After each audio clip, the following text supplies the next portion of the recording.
नमस्कार दोस्तों। और आज के इस नए विश्लेषण में आपका बहुत बहुत स्वागत है। चलिए बिना किसी देरी के सीधे आज के विषय की गहराई में उतरते हैं। आज हम एक ऐसे विषय पर चर्चा करने वाले हैं जिसका डिफेंस और एरोस्पेस से जुड़े विशेषज्ञ बहुत ही बेसब्री से इंतजार कर रहे हैं। जी हाँ, हम बात कर रहे हैं भारत के बहुप्रतीक्षित स्वदेशी fighter jet Tejas mark two की। यह सिर्फ एक आम प्रोजेक्ट नहीं है, ये एक ऐसा मील का पत्थर है जिस पर सबकी निगाहें टिकी हैं, खासकर 2025 की उस अहम टाइमलाइन के लिए।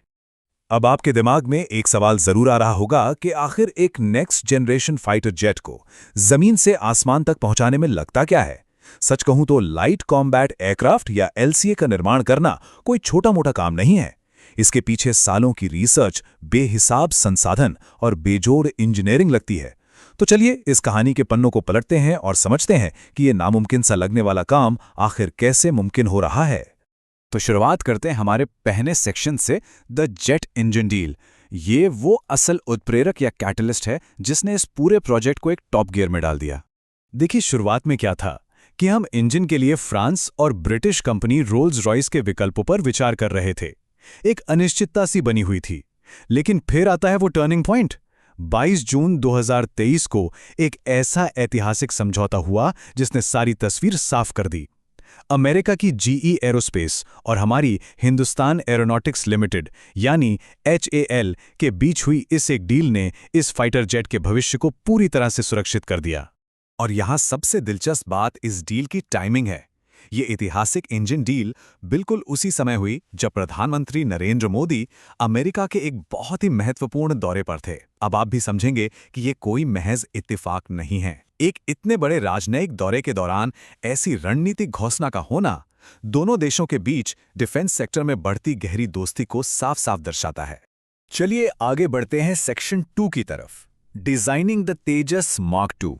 कूटनीति से थोड़ा हटकर अब जरा इस विमान की बनावट और इसकी इंजीनियरिंग के शानदार कमाल को करीब से देखते हैं। अगर हम इसकी खूबियों की बात करें तो मार्क टू अपने पिछले वर्जन से एक बहुत बहुत बड़ी छलांग है। सबसे पहली बात, ये पुराने मार्क 1 के मुकाबले 20% बड़ा है।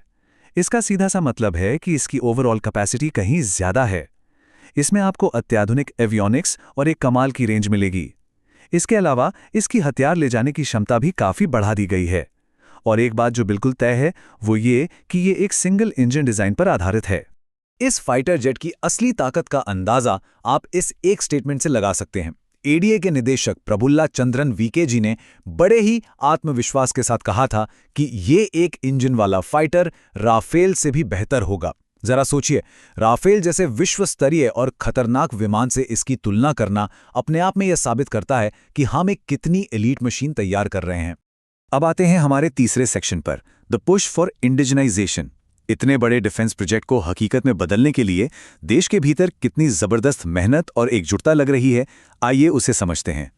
स्वदेशीकरण, या आसान शब्दों में कहें तो मेक इन इंडिया की जो सफलता यहां दिख रही है वो सच में अचंभित करने वाली है। आप मानेंगे नहीं, तेजस मार्क 2 के 90% कंपोनेंट्स बिल्कुल स्वदेशी होंगे। जी हां, पूरे 90%। बेहतरीन रडार से लेकर आधुनिक हथियारों तक सब कुछ यहीं बनेगा। सिर्फ 10% हिस्से ही बाहर से आएंगे, जैसे कि पायलट की इजेक्शन सीट और कुछ बेहद खास सेंसर्स। ये हमारी आत्मनिर्भरता की एक बहुत बड़ी और शानदार जीत है।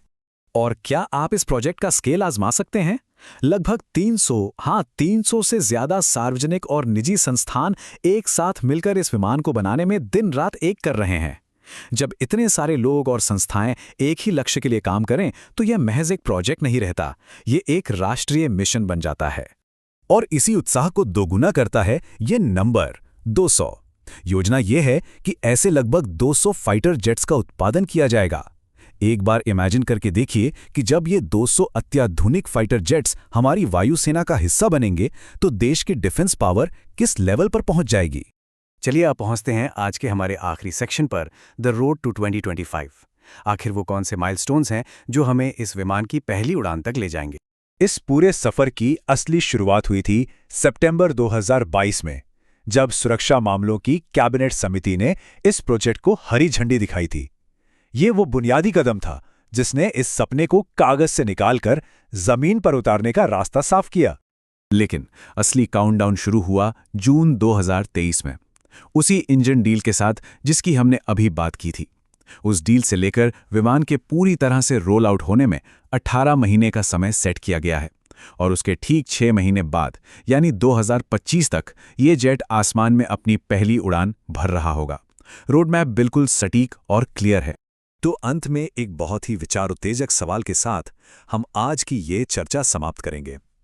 जरा सोचिए, अगर सिर्फ एक अंतर्राष्ट्रीय सहयोग और हमारा अपना स्वदेशी टैलेंट मिलकर भारत के एरोस्पेस प्रभुत्व को इतनी तेजी से बढ़ा सकता है, तो आने वाले समय में ये ग्लोबल डिफेंस मैन्युफैक्चरिंग के भविष्य को किस तरह से बदल कर रख देगा? क्या ये दुनिया भर के लिए एक नया उदाहरण नहीं बनेगा? बिल्कुल बनेगा।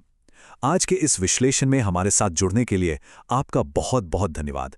उम्मीद है आपको ये चर्चा बेहद रोचक लगी होगी।